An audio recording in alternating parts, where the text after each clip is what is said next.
আমি সৃষ্টি কৰিছো ৰচনা তুমি সৃষ্টিকে কৰিছা পালন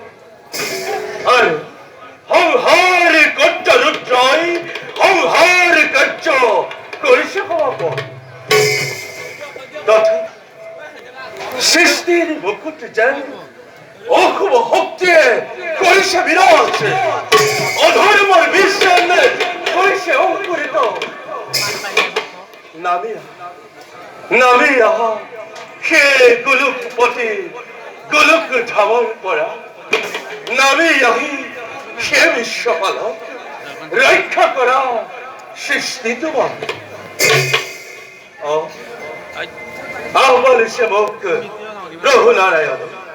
শান্তিকো নকৰি পলম যাওঁ মই প্ৰভুৰ পাশে